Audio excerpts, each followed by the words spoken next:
Star Wars 7x7 episode 2209. Today the Doctor Aphra audiobook original comes out, narrated by a full cast, and here's your non-spoiler review. Punch it!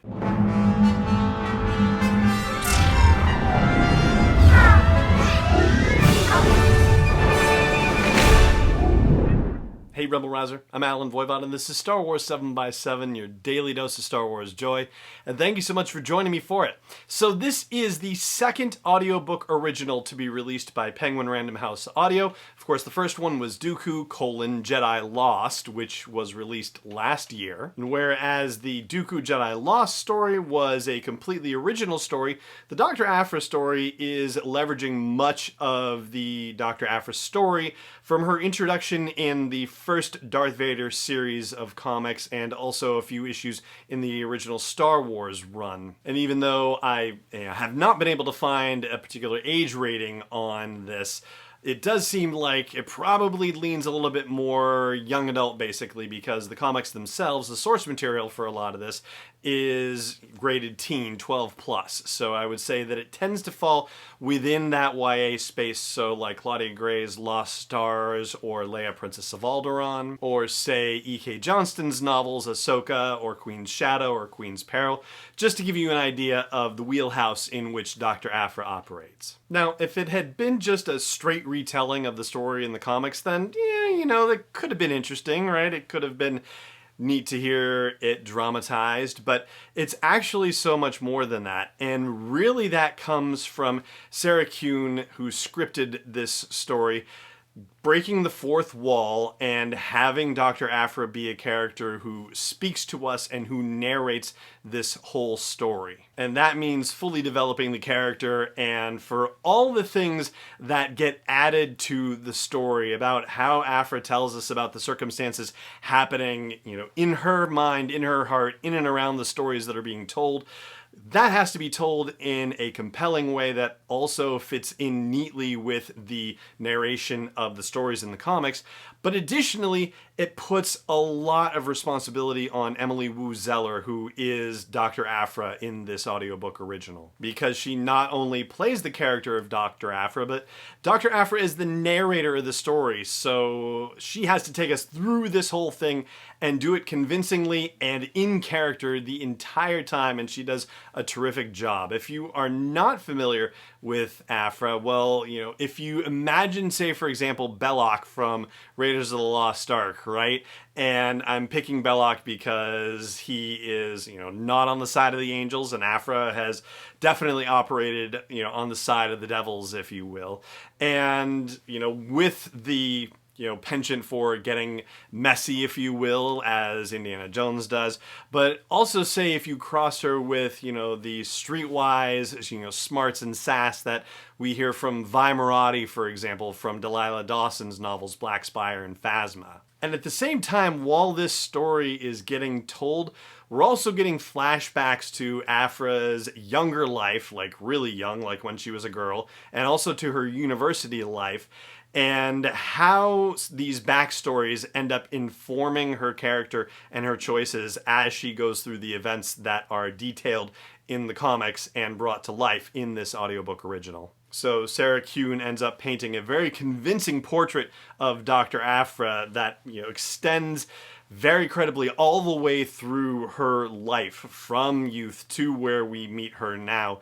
And Emily Woo Zeller depicts it just so believably, so emotionally, and yeah, I really enjoyed the heck out of it. I will say that there are situations where if you're not familiar with the comics, then you might be a little lost. And part of that has to do with the fact that there are situations happening in that Darth Vader series for which Aphra is not present. And when she, touches those scenes tangentially, well, there's some brief mention made of them in the audiobook original, but there's a lot of context that you don't have if you haven't read the comics, and so it kind of seems like it comes out of nowhere. And, that, from a storytelling perspective, it leaves you a little bit lost. And I do wish that there had been a couple of moments where maybe Dr. Aphra could have briefed us. Maybe, Sarah Kuhn could have had Emily Woo Zeller have a little extra narration for explaining what might have been going on, except that even looking at the comics, I'm not entirely sure that Aphra was privy to some of those things. And so it just seems like structurally it's a weakness in the whole situation and not necessarily a knock on Sarah Kuhn or on Emily Woo Zeller for any of that situation. It's just the project itself and the execution of it,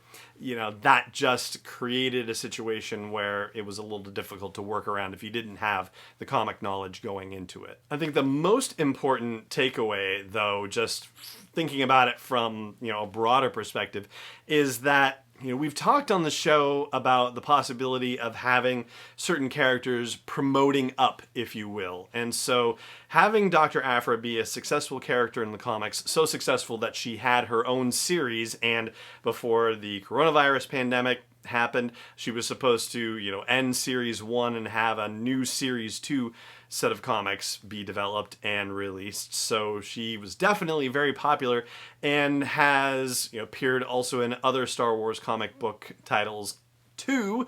So, that has boded well for her character, and it seems like she's been popular enough that she's been promoted up into the audiobook leagues, and depending on how well this is received, then it might be an indicator that she's ready for another promotion into another type of storytelling. So again, I enjoyed it. Aphra as a character is a great scoundrel addition to the Star Wars universe, and Sarah Kuhn nailed the voice and Emily Woo Zeller nailed the performance. Also want to give honorable mention to Sean Kennan, Sean, I hope I'm pronouncing your name right, who voiced 000, the murderous protocol droid. I have to admit, I've been hoping to hear how Anthony Daniels might have portrayed that character, but Sean did a great job investing the, irony and absurdity of a murderous protocol droid and the things that he would say. Did a great job with it too, so that was good fun. And overall, the story doesn't necessarily have, the grand scope or sweep that, say, for example, Lost Stars by Claudia Gray does, so, it's not something that I would necessarily compare, in that way. It's kind of apples and oranges. It's a much lighter story by comparison, but still good fun. And again, Aphra, for me at least, is a very compelling character. So there you go. And also thank you very much to Penguin Random House Audio for sharing a review copy of the audiobook with me, because, that was really fun too. And we'll talk a little bit more about what we learn about things going on in the galaxy thanks to this audiobook in future episodes. But for now, that is going to do it for this episode of the show. Thank you so much for joining me for it, as always, and may the Force be with you, wherever in the world you may be.